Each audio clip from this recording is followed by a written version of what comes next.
every single player in that or on that team, everybody in that organization was fired up for that game. You think they had the same mentality going down to Jacksonville? That's just not human nature, as I said. There's no way. You do everything you can. I'm sure Mike Pettin was preaching all week. This is not, he's saying exactly what I was saying. This is not college football. This team can jump up. This team can beat you. And I'm sure everyone listened. But it's just not the same. And it happens in the NFL. It happens every single week. And with a young team like Cleveland that hasn't had a lot of success in the past, you have to learn from it. You don't like it, but you have to learn from it and understand you can't go in to any Sunday expecting things. You got to go out. You got to earn it. And you know what? I've mentioned it this year. And I don't know if I'm going to see if you look at this the way I do, John, but I looked at the way this season has worked out so far for the Browns. And I'm not just talking about wins and losses, but I believe that there's certain ways that you measure the growth of a team throughout the season. And obviously the easiest ways are such as when you play the same team for the second time, especially when they're within a month or a few weeks or so of each other. That's one of the ways, different things. And in this season, I've seen a couple of those where you can do some measuring with the Browns. One was starting the season with Pittsburgh and then having them again, 5 weeks later. The other was, as much as it stunk to have the bye so early, you had a 3-week sample and then a chance to readjust yourself after the bye. I thought that's another way to see how they grow early. It's hard. Another one is this, because it's very rare that you get back-to-back games where neither team's won a game in the middle of the NFL season. And so you screwed it up, completely screwed the pooch this week, and you let yourself down, you let everybody down, and you stunk. So now you get the opportunity to do the same thing. Are you going to dare look past this team too, or are you going to get pissed off and come home and take care of business? I thought that's a good way to measure as well. I know you're like, okay, well, it's a bad team, but as we see, that doesn't necessarily matter. It's a chance to see how you bounce back against the exact same type of opponent. Yeah, and that's what I said. It's at this point, you don't like the loss. You kind of expect as a head coach in this situation to maybe what you want. You almost expect to go in and have some issues at the beginning of the game in Jacksonville because you're going to have the natural letdown.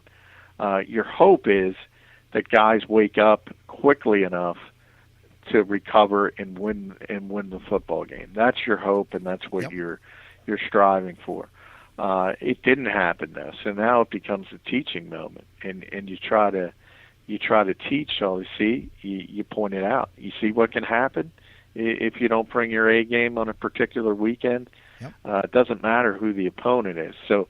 To me, that is where this game becomes so important, because if it happens again, then you got a major issue. If the Browns do what they're supposed to do and take care of business and get an emphatic win, you say, okay, maybe they learn from it, maybe they can move forward and do some nice things. So it is. It's a teaching moment, and we'll see how they respond.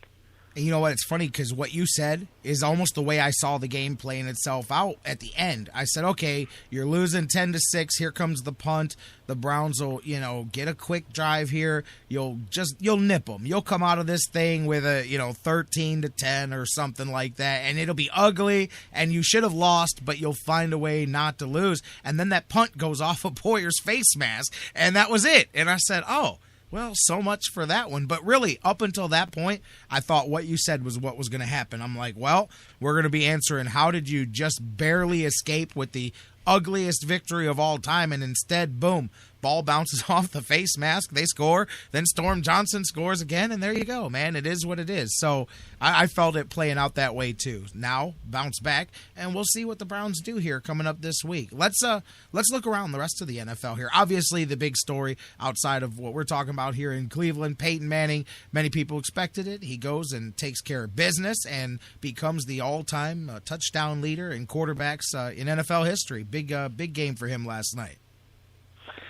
Yeah, and to me, I'm more impressed with the emphatic win. I realize the record is Yeah, I realize the record's a big deal for, the general public and all of that, but it is what it is. And to me, when you look at Peyton Manning, the bigger statistic is to look at the wins that his team gets every year. Just, pretty much when he's your starting quarterback, you're guaranteed 11, 12 wins minimum in the regular season. To me, that speaks more to his greatness than this record, because the record is what it is at this stage. The game has morphed so much; it's so much easier to throw the football. Exactly. I didn't make a lot of the record when Dan Marino broke Fran Tarkenton's record, because it was such a change in the game at that point. Similar to when Brett Favre beat Dan Marino, it just becomes easier and easier to throw the ball. Yep. And now with Peyton Manning, they're all great quarterbacks. But the actual record itself, it's nice, and he's certainly deserving of it. But I think, as I said, what speaks to his greatness is his consistency over so many years. You know what, John? I want to jump in there because I'm glad you mentioned that. I don't know if you saw during the game. You probably did. Was it halftime? They ran the interview. I can't remember if it was halftime or if it was on another halftime show. It was on one of the shows during the games yesterday, where he sat down and went through the line of quarterbacks that have had the record. And he brought up his, and of course we all know how respectful to the game and how knowledgeable Peyton Manning is. But watching him, whether he's seen the guy personally or watched video of him, he just knows so much about the fabric of the history of the game that he's a part of and the record that he broke. I'm with you as far as the elevated.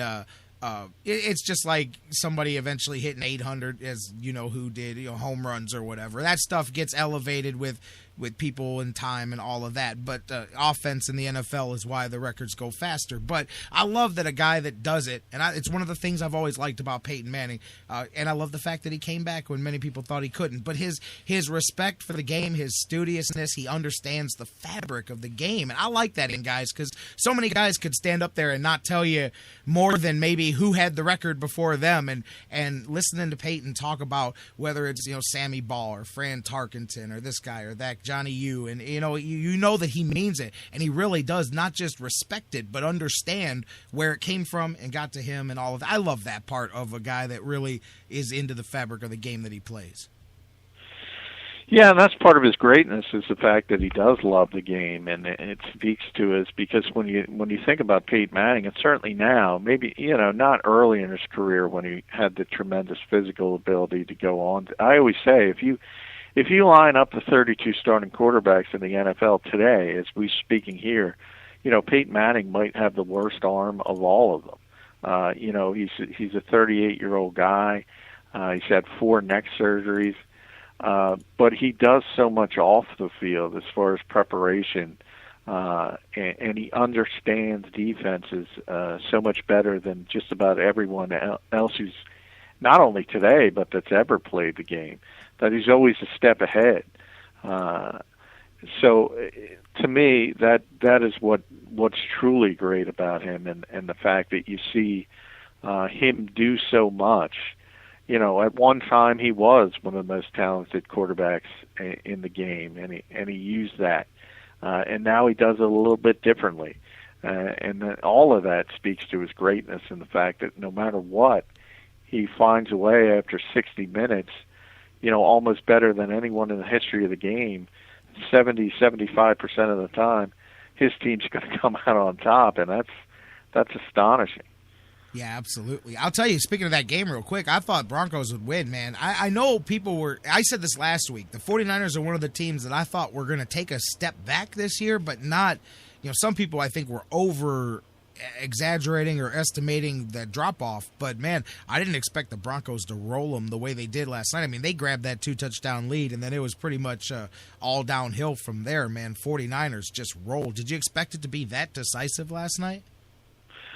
Well, that decisive, I expected Denver to win, and pretty significantly. Right. You never say that decisive, only because, San Francisco has so many issues defensively, as far as we all know, Aldon Smith, Navarro Bowman, but also Patrick Willis was out. So at some point, this was not a 49ers team, obviously, at 100%. And I think if all those guys were on the field, they would have gave a much better accounting for themselves. But we always say it's not who you play, it's when you play them. Yep. Denver got San Francisco at a great time, and they took advantage of it. And you know, I think the 49ers mentality has been keep their head above water until they start getting some of these guys back. Aldon Smith will be back very soon, and hopefully they'll get Willis back, and at some point Bowman will come back. And then you'll really see the 49ers get back to where they were. But this was just a banged-up team, and it was a bad spot for them last night. Yeah, Frank Gore couldn't get anything going. Hey, Hillman, by the way, he's a guy that's filled in, since Monty Ball's gone out, a couple of weeks, decent weeks. Last week, not huge yardage, 74 yards, but a couple of touchdowns. Hillman giving him a nice little mix-up there in the running game, too. Yeah, he's always been a talented guy. That was dating back to really last season. John Fox wanted him to be the starting running back, but he just had so many fumbling issues they had to go back to Noshawn Moreno, who was, didn't have nearly as much explosiveness, but is a guy they could count on. And he ended up having a great year and moved on to Miami. And it's always been about Monty Ball taking over this year. It's always been for Hillman. The only issue has been holding on to the football. There's no question he can run it, and people will be surprised just how explosive he is. But you have to see if he can be consistent, because he's had a significant fumbling problem. Absolutely, but seeing him step up, I agree with you, too. That was a guy that they wanted last season, man. And so, if he can continue to keep that ball under control, and you never know, man. But a good start to them, and as well matching them there with the only one loss in the loss column. How about them Cowboys? We keep talking about them. Giants, they lose Victor Cruz. You had a feeling that it may be getting ready to go from bad to worse for them here, and another one there for them. And Cowboys continuing to roll, now sitting at 6-1, man. And DeMarco Murray, man, I was talking to somebody off the air during the games yesterday about him, and I'm like, man, he's always been a man beast, but boy, is he, and he's on pace for like 600 rushing attempts this season or something. But man, he's a beast. He's an absolute beast, and the Cowboys just keep rolling. Yeah, and that's the issue. The one that, if you talk about, if you named an MVP through 7 weeks of the season, it would unquestionably be DeMarco Murray, who's carried that team and totally shifted them from a pass-based offense to run first and pass off of that. And you really give Scott Linehan a lot of credit, the guy calling the plays down there. But that's the one issue moving forward. DeMarco Murray isn't Earl Campbell physically. He isn't, Sean Alexander, Larry Johnson. You think about these guys who've run 400-plus times of the season. It's these big physical guys that can handle the punishment. He's had a significant history of injuries, and I think at some point Dallas has to realize that, kind of ease up on the reins a little bit and maybe give a few more carries to Dunbar and Randall, just to save them down the stretch as much as they can. But it's tough because you have a guy who's just hot, first player in NFL history, 7 straight games to start a season, over 100 rushing yards. So you kind of want to ride that as long as you can. And I think the Cowboys should, to be perfectly honest, because you never know when you're going to be in this position again. And they weren't expected to be a contender, but they are, and the reason they are is DeMarco Murray. I love it. I grew up on horses, bell cow backs, give him the rock and watch him. I love that kind of football, so I'm with it. Hopefully he can keep it up because I like watching what he's doing. You know what? There's one other team in that one-loss conversation. How about them Cardinals? Carson Palmer steps back in, keeps them going. Yesterday they beat the Raiders, who are the next team on tap here for the Browns coming up. And Darren McFadden, that's somebody that I wonder if he's going to get healthy against the Browns. We know the problems they've had with that rushing defense, and Darren McFadden is still a weapon over there. But yesterday wasn't enough. Carson Palmer leads the Cardinals to another win.